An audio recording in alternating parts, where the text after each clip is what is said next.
Avelino bit-bit si Kim Chiu sa isang party para ipakilala ito. Fans super kilig.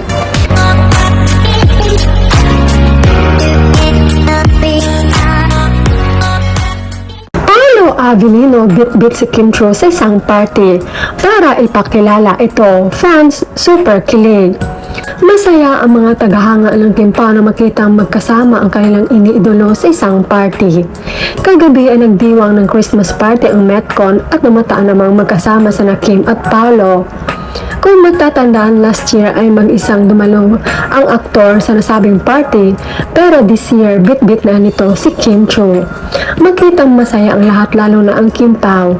Natutuwa ang netizens na maraming party at event na hindi nakapunta ang actress, pero sa Metcon present siya. Ang tanong nila, because binaha naman ng komento ang mga post mula sa Metcon. Super happy ako for Pao.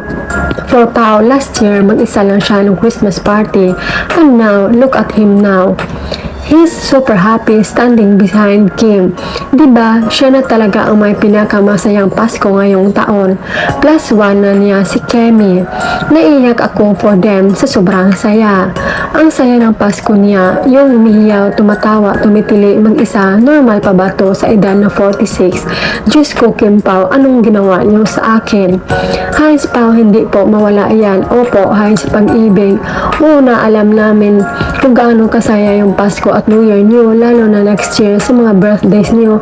Ngayon pa lang naiyak ako. Kim Pao, endgame na talaga to. Yes, amen, claiming it, manifesting. Nakakahappy ng puso. Si Pao talagang nahawa na din ng energy ni Kim. Mas lalong nakakakilig ang pagganitong galawan ng Kim Pao mag-asawa feels. Saya tingnan na nasa likod lang ni Kemi si Pao.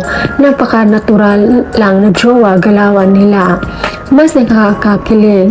Gusto yung gesture ni Pao na nakahawak sa upuan ni Kemi. BF ni BF talaga. Hoy, ano ba?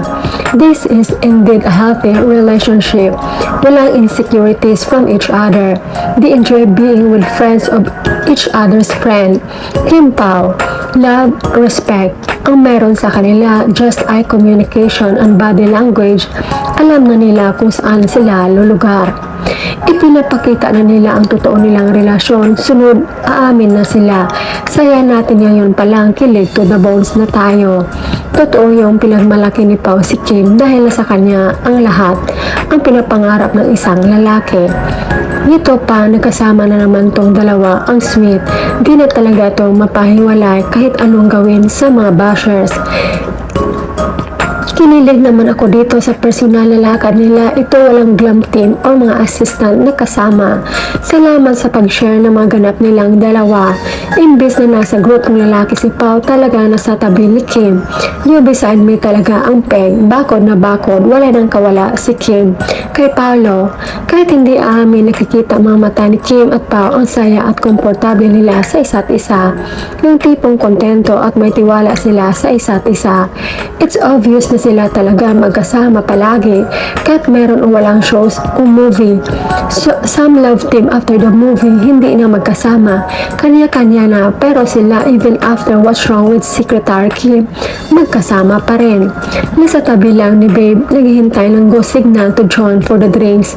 Pag sinabing go pero konti lang, nako, takbo na yan, ang bilis, joke lang. Talagang nagbago na, stop alcohol na. Gaya ng sabi, he has to change. And this is one of them.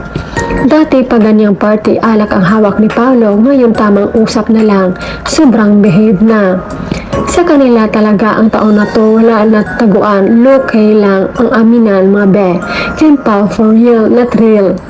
Super saya na naman. Di maalis si Daddy Pao sa likod ni Babe. Niya, binabakuran talaga. Sweet. Gusto ko talaga to si Boss Paolo, parang walang away. Away niya, may katabing ibang babae. Grabe, stick to one talaga. Nakakataba ng puso at nakakakilig kung may asawa kang ganito. Grabe, ayaw niyan mawala si Kim sa kanya.